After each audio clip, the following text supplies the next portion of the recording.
सो आज हम बात करने वाले हैं सेफ हेवन एसेट्स क्या होते हैं। तो इसका कोई ऐसा स्पेसिफिक डेफिनेशन नहीं है, बट सब लोगों ने मिलके या फिर जो इन्वेस्टर्स के बिहेवियर है उन्होंने इन एसेट क्लासेस को सेफ हेवन एसेट क्लासेस बनाया है। तो उनके एग्जांपल्स भी मैं आप लोगों के साथ शेयर करने वाला हूं। तो सेफ हेवन मतलब नाम सुनते ही समझ में आ गया होगा आपको कि भाई अपने जो एसेट्स है उनको सेफगार्ड करना है। मार्केट में फॉल हो रहा है, इकोनॉमी में फॉल हो रहा है, तो ये जो टर्मोइल होता है वो हमारे पोर्टफोलियोज को, एसेट्स को इम्पैक्ट नहीं करना चाहिए। तो खुद के एसेट्स सेफगार्ड करने के लिए जहां पे इन्वेस्टमेंट्स होती है उन एसेट क्लासेस को सेफ हेवन एसेट क्लासेस कहा जाता है। सो स्पेसिफिकली आप लोगों ने देखा होगा कि जैसे 2008 का क्राइसिस आया था या फिर अभी 2020 का जो क्राइसिस आया, तो उसमें बहुत सारे डिस्कशंस हुए। मैं एग्जांपल्स पे आप लोगों को बताने वाला हूं कि सबको ऐसा लगा कि भाई क्या होने वाला है दुनिया में हमें पता नहीं है, तो हमारे पास जो भी है वो एसेट क्लासेस को हमें संभाल के रखना है, वो एसेट्स की वैल्यू जो है वो हमें संभाल के रखनी है। इट मींस कि जो कोरिलेशन होना चाहिए इकोनॉमी में या फिर मार्केट्स में विजा विज आपके एसेट्स में वो मिनिमल होना चाहिए। मतलब यहां पे फॉल हुआ फिर भी ये एसेट क्लासेस के वैल्यू में, प्राइस में फॉल नहीं होना चाहिए। उनको safe asset classes, safe haven asset classes कहा जाता है। तो यहां पे कुछ एग्जांपल्स मैं आप लोगों के सामने रखता हूं। सो गोल्ड एक ऐसा एसेट क्लास है जिसको सेफ हेवन एसेट क्लास कहा जाता है। आप लोगों को पता होगा पहले जब करेंसी प्रिंट करता था कोई भी सेंट्रल बैंक, जो मतलब रिजर्व है, जैसे इंडिया का रिजर्व बैंक ऑफ इंडिया है या फिर यूएस का फेडरल रिजर्व है, तो ये जब भी करेंसी प्रिंट करते थे तो उनको जितनी अमाउंट की करेंसी प्रिंट करनी है उतना सोना रखना पड़ता था कि भाई ये गोल्ड बैक्ड करेंसी होती थी।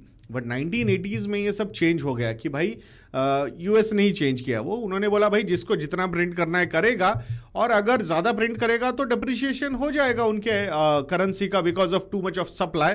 So let the market forces decide what is the right value of your currency. तो ये मतलब फिर जो टिपिकली अभी आर्ग्यूमेंट्स ज़्यादा हुए थे ना कि ये जिस तरीके से क्वांटिटेटिव ईजिंग हो रही है, मतलब क्या फ्री मनी प्रिंटिंग चल रही है मतलब ये सेंट्रल बैंक्स की ऑल ओवर वर्ल्ड, तो ये कहीं ना कहीं सही नहीं है। और इसी को तो चैलेंज करने के लिए the so called crypto currencies market ने लाए थे।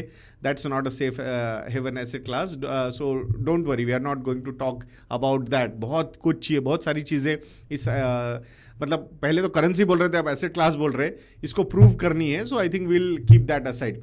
सो गोल्ड बैक्ड ये मॉनेटरी सिस्टम होता था, एंड दैट्स वाई गोल्ड को हमेशा एक रिजर्व बोल के ही कंसिडर किया गया है। जिस तरीके के मूव रशिया और चाइना ने लिए थे, उनको ऐसा चाहिए था कि डॉलर ये जो करेंसी है इसको रिजर्व करेंसी, रिजर्व एसेट बोल के देखा जाता था। बहुत सारे अभी भी मतलब बहुत सारे कंट्रीज वही देखते हैं। आजकल भी हम जब फॉरेक्स रिजर्व्स की बात करते हैं तो वो डॉलर टर्म में ही तो बात होती है ना। सो उस एंगल से सो आई थिंक रशिया और चाइना ने बहुत कोशिश की थी कि भाई डॉलर को एज अ रिजर्व करेंसी निकाला जाए and gold as a reserve currency रहे, ऐसे उनकी कोशिश थी। तो बट वो इतने ज़्यादा सक्सेसफुल हो नहीं पाए। अब देखते हैं ये जियोपॉलिटिकल टेंशंस, क्या चाइना और रशिया साथ में आके फिर से उनके कोई इकोनॉमिक प्लान्स है क्या, तो वो आने वाला समय हमें बताएगा। बट ये जो चीज़ है ना, सो गोल्ड, तो तब से गोल्ड को एक एसेट क्लास बोल के ही कंसिडर किया जाता है, safe haven, hedge against inflation बोल के माना जाता है। प्लस चाइना जैसी कंट्री हो या फिर इंडिया जैसी कंट्री हो, इन कंट्रीज में इस एसेट क्लास को एक दूसरा इंपॉर्टेंस भी है एज एन इन्वेस्टमेंट, यानी ज्वेलरी फॉर्म में अगर आप देखोगे तो वो भी एक एंगल है इस पर्टिकुलर एसेट क्लास में, स्पेसिफिकली ट्रेडिशनल इन्वेस्टर्स का, जिनको बहुत ज़्यादा ये फाइनेंशियल एसेट्स वगैरह समझ में नहीं आते कि भाई नज़र के सामने जो एसेट क्लास दिखता है वो हमारे लिए सही एसेट क्लास है। इसीलिए ट्रेडिशनली इंडिया में रियल एस्टेट एंड गोल्ड ये एसेट क्लासेस को बहुत ही सेफ माना जाता है। Though we are not going to discuss real estate as a safe haven asset class, because हम वर्ल्ड ओवर जो तो एक थॉट है सेफ हेवन एसेट क्लास का, उसके बारे में यहां पे हम बात कर रहे हैं। तो first safe haven asset class is gold. अब दूसरा अगर आप बात करोगे safe haven asset class, those are called treasury bills, government securities की अगर हम बात करते हैं। हम बहुत दिनों से या फिर बहुत महीनों से एक नाम मैं लेता हूं आप लोगों के सामने, बाहुबली। बाहुबली बाहुबली यानी कि 10 ईयर गवर्नमेंट सिक्योरिटीज यूएस का जो है, तो ये सेफ एसेट क्लास माना जाता है कि भाई सब कुछ डूब जाएगा बट यूएस गवर्नमेंट नहीं डूबेगी, या फिर सबसे लास्ट में कोई डूबेगी तो वो गवर्नमेंट डूबती है और उसके बैक्ड सिक्योरिटीज डूबेंगे, सो उसके पहले सब चीजें डूब सकती है। That's the idea. तो उसको भी एक सेफ हेवन माना जाता है, गवर्नमेंट सिक्योरिटीज को या फिर ट्रेजरी बिल्स को, तो ये भी एक सेफ हेवन है। हमने जैसे अभी देखा जब ये जियोपॉलिटिकल टेंशन शुरू हो गए यूक्रेन और रशिया के बीच में, तब उसके पहले टेंशन शुरू होने से पहले जो 10 ईयर गवर्नमेंट सिक्योरिटीज यील्ड थी यूएस की, दैट वाज 2.06%।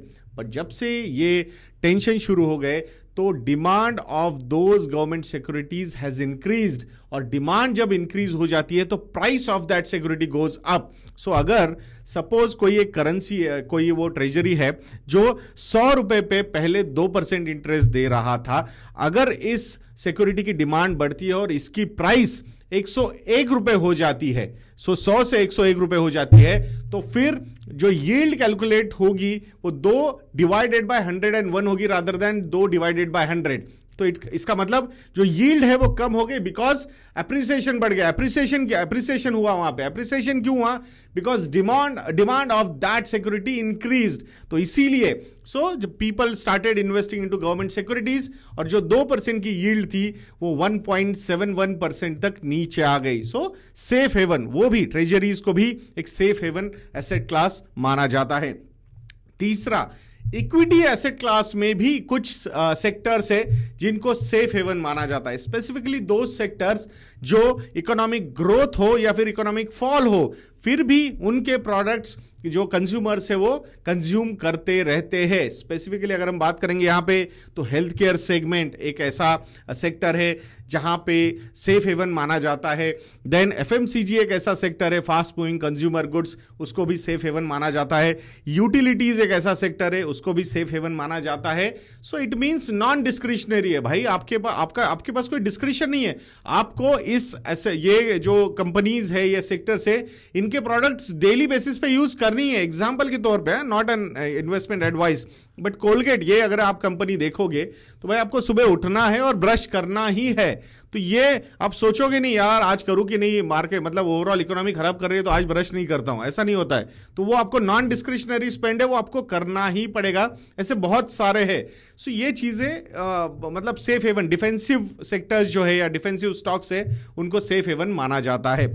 और एक है, कुछ करेंसीज है उनको भी सेफ हेवन माना जाता है। डॉलर भी एक करेंसी है जिसको सेफ हेवन माना जाता है।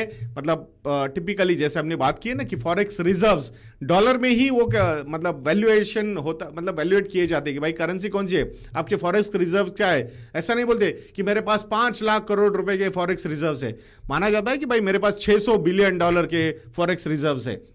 या फिर रशिया हो या चाइना हो, कितने ही वो फाइट कर ले, बट आज भी उनके फॉरेक्स रिजर्व्स डॉलर टर्म्स में ही देखे जाते हैं। So dollar is a reserve currency बोल के देखी जाती है, तो वो भी एक सेफ हेवन एसेट क्लास है। और एक अगर सबसे सेफेस्ट जो मानी जाती है वो है स्विस फ्रैंक। कुछ भी हो जाए दुनिया में, स्विट्जरलैंड के बैंक्स मतलब हमेशा, मतलब जैसे हमने 70s 80s 90s की मूवीज में भी देखे हैं या फिर इवन हॉलीवुड मूवीज में भी देखे कि स्विट्जरलैंड के बैंक्स कितने सेफ होते हैं। तो स्विस फ्रैंक ये भी एक करेंसी है जिसको सेफ हेवन माना जाता है। And last but not the least, जो इंडिया में बहुत ज्यादा फेमस था एंड लोगों को बड़ा पसंद आता था, बट मोदी जी ने 2016 में बहुत सारे लोगों की इसमें वाट लगा दी, और वो है कैश। तो कैश भी बहुत सारे लोगों को सेफ हेवन लगता है, भाई कुछ भी हो जाए मेरे पास कैश है, वो मुझे सामने नजर आ रहा है। और फिर वो उनको इतना नहीं समझ में आता कि इन्फ्लेशन उसकी वैल्यू कम हो जाएगी, उनको लगता है भाई मेरे पास कैश है सो आई एम सेफ। तो वो भी एक है, बट धीरे धीरे वो थॉट प्रोसेस जो है वो चेंज होती हुई हमें नजर आ रही है। सो ये typical safe haven asset class है। मैं वर्ल्ड वाइड एंगल से बता रहा हूं आपको। इंडिया में अगर हम देखेंगे तो रियल एस्टेट एक ऐसा एसेट क्लास है जो सेफ हेवन माना जाता है। दो liquidity is a concern in this, so let's see कि आने वाले समय में अगर कुछ चीज़ें चेंज होती है क्या, बट रियल मतलब स्पेसिफिकली अगर हम डेवलप वर्ल्ड में देखते हैं तो लिक्विडिटी बहुत फास्ट होती है, बट वैल्यूएशंस भी ऊपर नीचे होते हैं।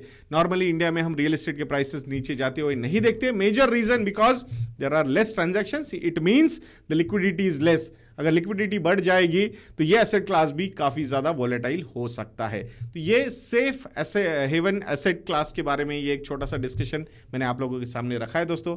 मैं आशा करता हूं कि आपको ये अच्छा लगा होगा। इस वीडियो तक के लिए मुझे आज्ञा दीजिए दोस्तों। जय हिंद।